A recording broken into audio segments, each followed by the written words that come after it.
Muito boa tarde, como estão as coisas por aí? Minhas amigas, meus amigos, colegas de escola, colegas de grupos de estudo, alunos do mesmo mestre, mesmo e grande mestre. Muito bom estarmos aqui, compartilharmos esse momento, persistirmos nesses estudos, assim como a formiga prudentemente guarda folhas para o inverno, nós que sabemos que atravessaremos situações críticas, a primeira delas já foi a pandemia, mas outras situações de impacto global que abrangem toda a humanidade, como a pandemia, virão, porque assim como a pandemia, é preciso que nos unamos. Assim como a pandemia, o que une uma humanidade será um objetivo comum. E assim como toda a humanidade foi convidada a ultrapassar diferenças ideológicas, políticas, territoriais, para unir a sua ciência, os seus governos, as suas religiões, as suas ONGs, em nome da vitória, em nome da sobrevivência diante do inimigo comum, novos convites serão feitos.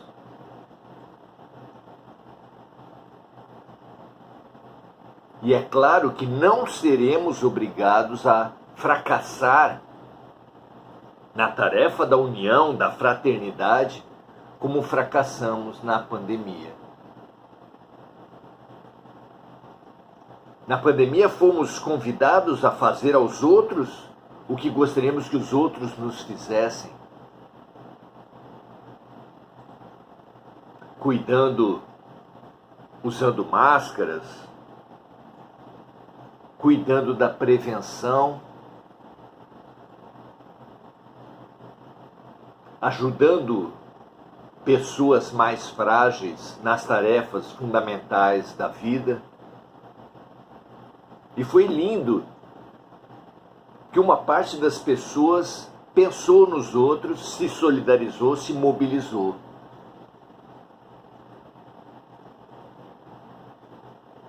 Foi triste que uma grande parte tenha se fechado nas suas ideologias, nos seus interesses partidários, profissionais, buscando levar vantagem, até desvios de respiradores, de máscaras, entre outras coisas, aconteceram.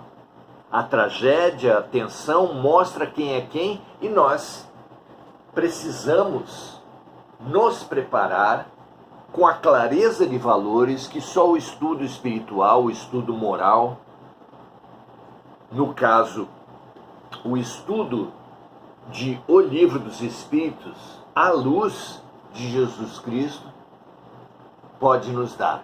Foi isso que temos feito até agora, já estudamos as 1019 questões, uma trajetória muito gostosa, muito saborosa, rica.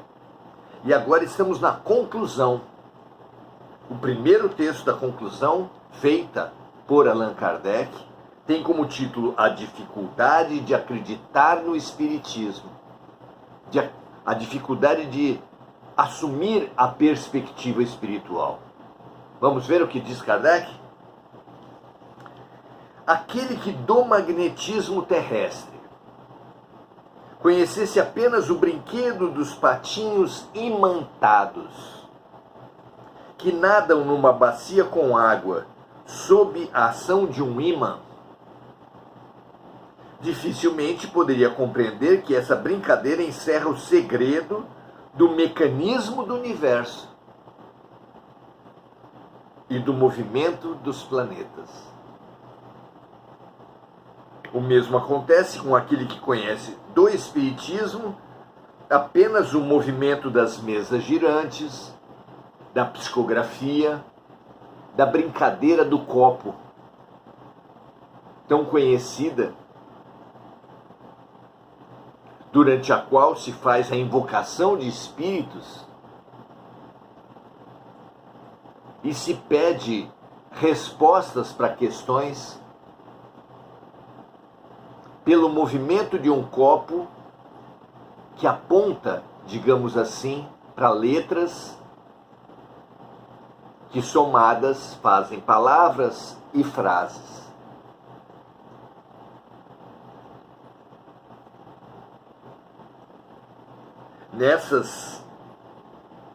Nesses movimentos, nessas técnicas, nessas dinâmicas, o observador vê apenas uma diversão, um passatempo da sociedade, sem compreender que esse fenômeno tão simples e comum, conhecido na antiguidade e até mesmo pelos povos semi-selvagens, possa ter alguma ligação com as questões da maior importância para a ordem social.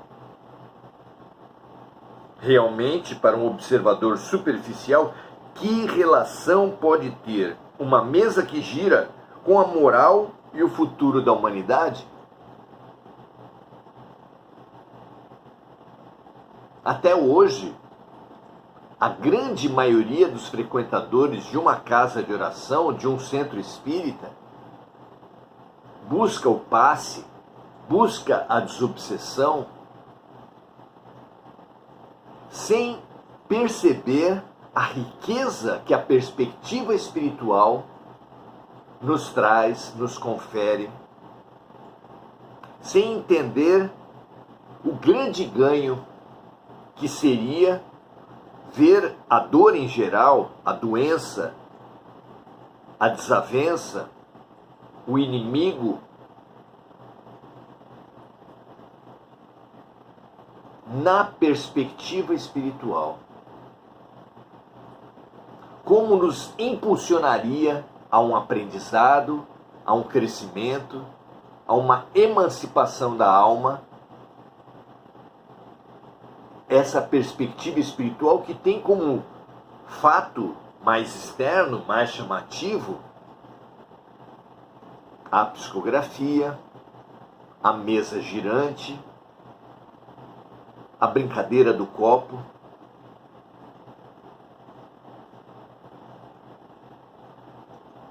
mas que nos oferece muito mais do que simples diversões.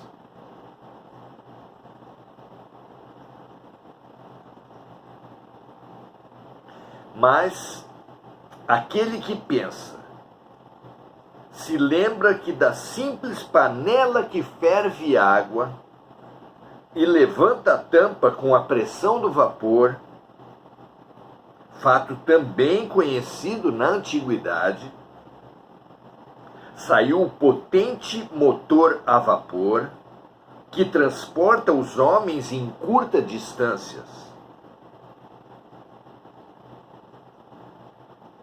Aqueles que não acreditam em nada fora do mundo material devem saber que, da mesa que se move e causa sorrisos de desprezo, saiu toda uma ciência e a solução de vários problemas que nenhuma filosofia até então tinha conseguido resolver. Até hoje a ciência do comportamento não sabe explicar as antipatias gratuitas, as simpatias gratuitas, os talentos precoces de crianças que em muito tenra idade já tocam piano. Mozart, que aos 6 anos de idade compôs a sua primeira sinfonia. Como entender isso? De onde vêm essas capacidades inatas? Ciência que é ciência não pode aceitar. É assim, sempre foi assim. Precisa buscar a explicação dos fenômenos. É para isso que serve a ciência. Preconceitos não cabem na postura científica. Por que desprezar certos fenômenos? Não é científico, não é racional. Simplesmente.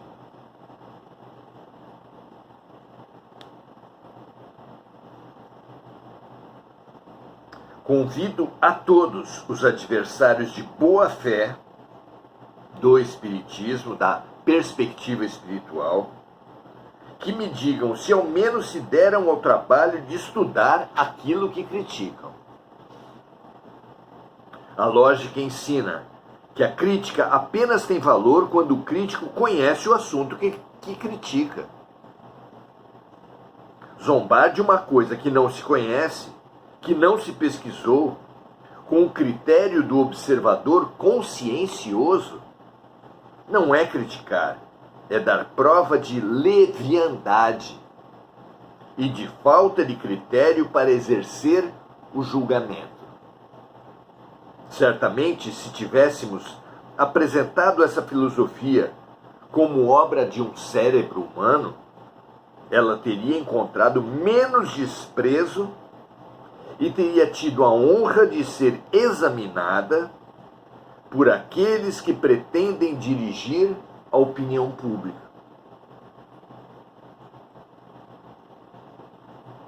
Sim, o Livro dos Espíritos traz, nas suas 1019 questões, respostas originais, inteligentes, lógicas, concernentes umas com as outras nos seus princípios. Diz aqui Kardec que se fosse apresentado o Espiritismo como uma proposição de um ser humano, mereceria muito mais respeito do que obteve junto a certas pessoas. E assim seria, não é? Mas a obra vem dos espíritos. Que absurdo! Mal lhe dispensam um simples olhar. Isso tem nome, é preconceito. E o preconceito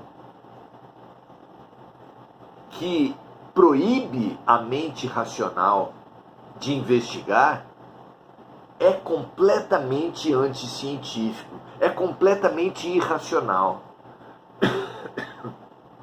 A lógica, a postura científica é aquela que busca os fatos, que busca a origem dos fatos, a explicação dos fatos, e não pode, a priori, antes de qualquer coisa, antes de examinar e conhecer os fenômenos, descartar qualquer explicação.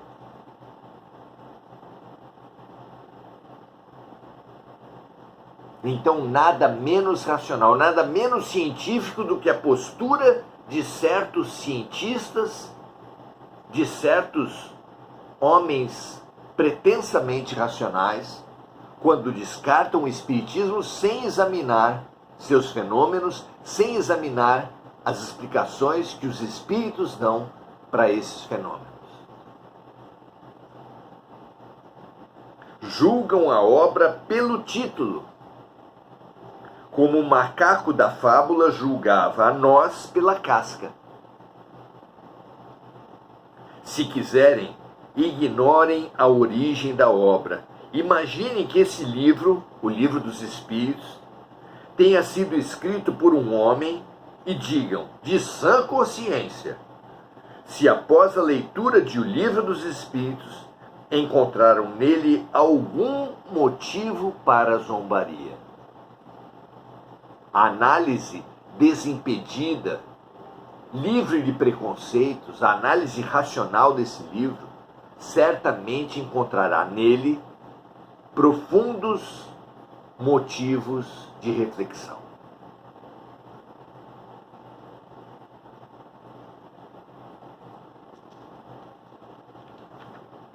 O fenômeno espírita é muito maior, claro, do que as mesas girantes, a psicografia é muito maior que a brincadeira do copo.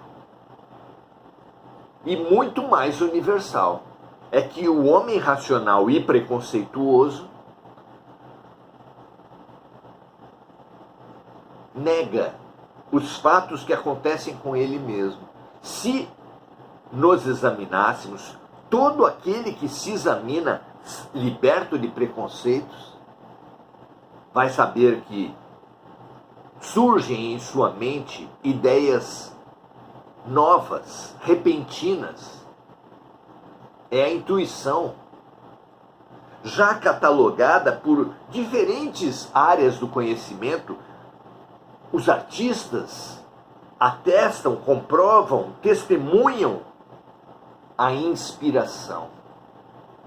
Os próprios cientistas relatam nas eurecas. Os psicólogos falam dos insights. De onde vêm essas ideias que o homem comum chama do nada? E a ciência se recusa a investigar. Ora, o nada não pode explicar nada. Todo efeito tem uma causa, e todo efeito inteligente necessariamente terá uma causa inteligente. O nada não tem inteligência.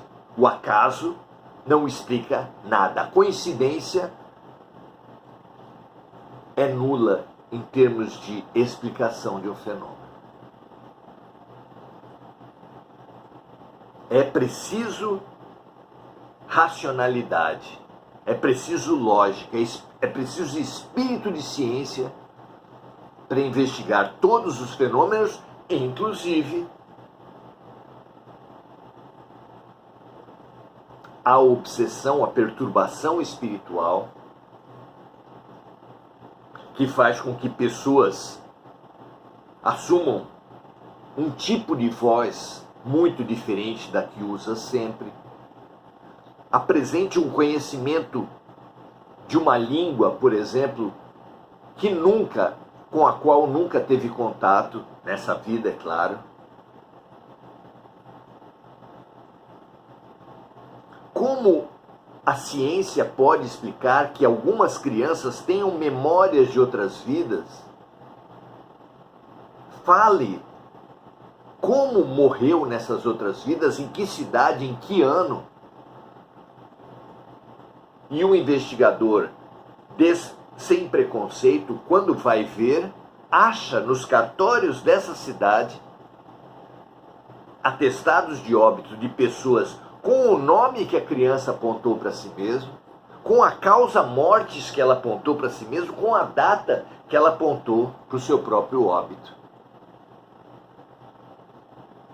Há centenas de casos claramente estudados que sugerem fortemente a reencarnação. Hernani Guimarães Andrade, no Brasil, estudou dezenas de casos assim, tem catalogado esses estudos. Nos Estados Unidos, um grande professor universitário estudou milhares de casos. Busque essas pesquisas. Busque homens de ciência que investigaram, que tiveram a coragem de investigar os fenômenos. Você se surpreenderá com prêmios Nobel que chegaram à conclusão de que o fenômeno da manifestação espiritual era positivo, era real. Negar algo sem examinar, como disse Kardec aqui, comprova a própria imaturidade, a própria ignorância do observador, daquele que afirma, daquele que nega.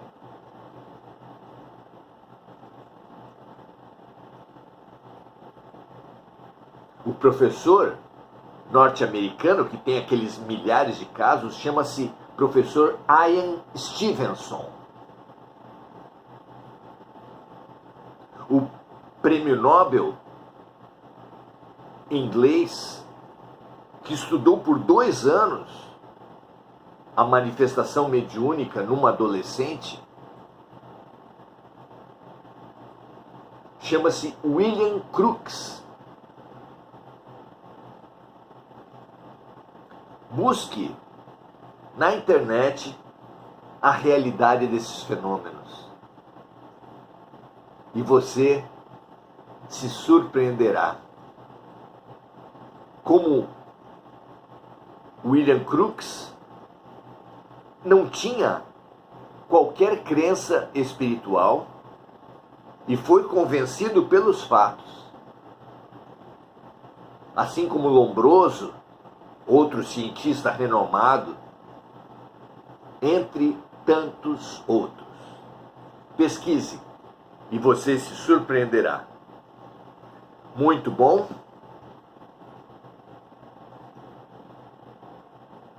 Que,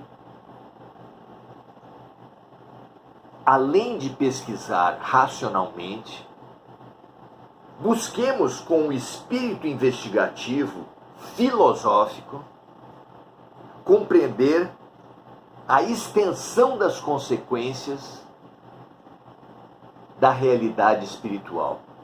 Se a vida não começa na matéria, inúmeros fenômenos sem explicação, congênitos, talentos, antipatias, simpatias, serão claramente explicados, porque tudo que não vem desta vida viria de outras. Como fica claro da investigação lúcida.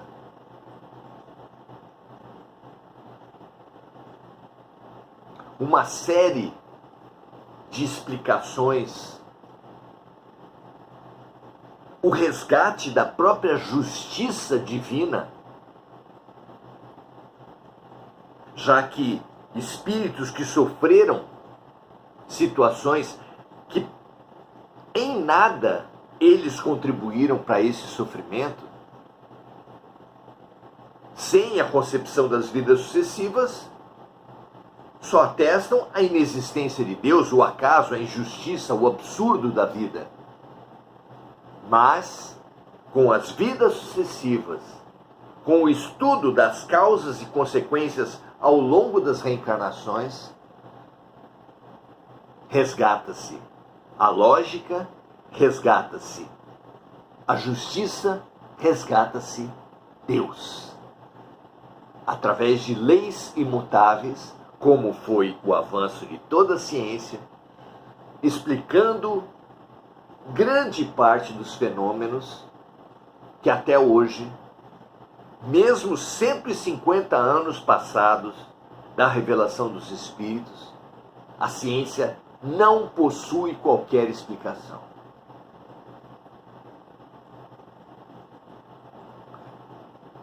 Abra sua mente para a investigação do fenômeno espiritual e abra sua mente para as consequências da realidade espiritual em nossas vidas. Uma verdadeira revolução nos espera a todos, mesmo aqueles que lidam todos os dias, que se dizem espíritas, mas que não pensam nas consequências filosóficas, terão uma oportunidade de expansão da alma fantástica, caso investiguem a realidade da vida sob a perspectiva da eternidade, das vidas sucessivas, da comunicabilidade dos espíritos, sob os princípios que regem a realidade espiritual. Um prazer encontrar todos aqui. Amanhã investigaremos o materialismo, como fica o materialismo à luz da revelação de O Livro dos Espíritos. Venha conosco. É a conclusão desse fabuloso O Livro dos Espíritos. Muito bom. Amanhã, 18 horas, estaremos juntos novamente, saudando agora os amigos que estão conosco nesses estudos. Enir Cajazeira Silva, Lúcia Galvão, Marco Aurélio Trindade, Mônica Silva, saudando sempre amigos encarnados e desencarnados, assim como as vítimas das guerras e dos desastres climáticos do mundo. Mari Pereira, Adelaide Dias.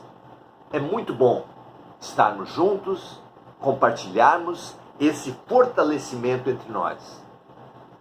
É uma cooperativa de formiguinhas guardando folhas, porque o inverno virá. E quem tiver clareza de valores, lucidez, coragem, perspectiva espiritual, sem dúvida, terá muito mais resiliência, muito mais capacidade de bem decidir frente aos fatos da vida. Um grande abraço a todos e até amanhã.